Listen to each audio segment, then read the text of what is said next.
Safe to say I was the only college senior thankful for the swine flu that year. Good morning to career coach Tracy Timm. Tracy Timm. Tracy Timm. Tracy Timm. Tracy Timm is a Dallas career clarity catalyst. All of us have a unique set of behaviors and skills that come naturally to us. And when we align ourselves with a role that takes advantage of those behaviors, we set ourselves up for success. So how many of us here currently own businesses? You're at the right summit, right? I've often searched for the perfect way to describe my business, my speeches, and my purpose in life. Imagine for a moment that you're a cow. I promise I'm going somewhere with this. Then one day while I was doing some soul searching, which if you know me happens a lot, I came across a quote that perfectly describes my mission.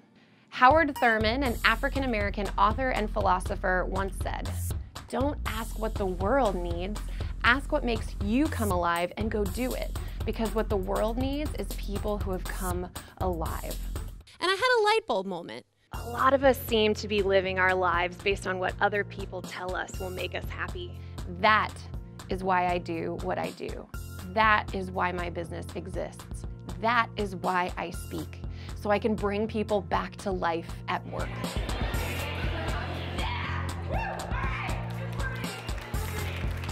We can actively choose to disrupt from the status quo and innovate into lives that bring us back to life.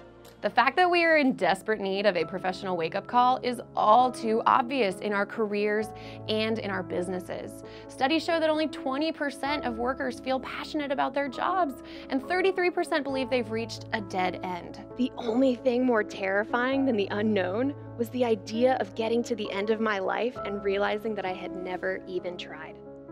And very quickly, I got incredibly overwhelmed by the number of choices that I had, yet wildly underwhelmed because nothing felt like me. Worst of all, younger employees, who now make up a majority of the workforce, are the most distressed and feel the least amount of loyalty to their employers. Employee dissatisfaction and professional disengagement lead to negative effects on both the individual and at the organizational level.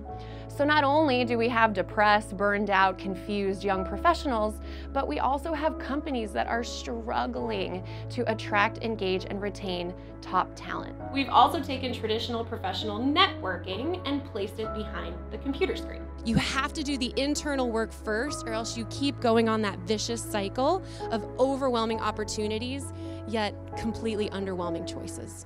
But guess what? That ends here. Becoming a person of possibility means opening up your worldview and actually trying new things. There are only two ways to solve this problem, and they happen to be the opposite sides of the same coin. We have to address this problem at both the individual and organizational level by helping individuals identify and find meaningful work that they love, while also helping organizations build cultures with strong leadership that encourage more loyalty. How many of you wish and want your company to attract A players? You know, my goal for the audience is for them to feel excited again, to have hope again, to believe in what's possible again, but also for them to learn and to feel empowered. And whether that's a 25-year-old burned out go-getter who's tired of sacrificing her mental and physical health for someone else's version of success, or if it's a 40-year-old exhausted business owner who's struggling to find and keep great people. Because the truth is, and you know this is true, when you find something that aligns with who you are and what you love, you'll never work harder, longer, or more passionately in your life. The key is to bring our employees and our businesses back to life, to take advantage of the new levers of loyalty, to find work that allows us to behave as the best and highest version of ourselves. We have to get off the career conveyor belt and turn off the revolving door of employees. We have to come back to life both professionally and organizationally, based on all the things that we've gone through already. I call these three components your now, your nature, and your nurture. Now, nature, nurture, network, and navigate. And I promise you, if you become an expert in these 5 things, you too can take your career from stuck to unstoppable. Only then can we really have the impact that we want our careers and our businesses to make. Only then can we really change the world.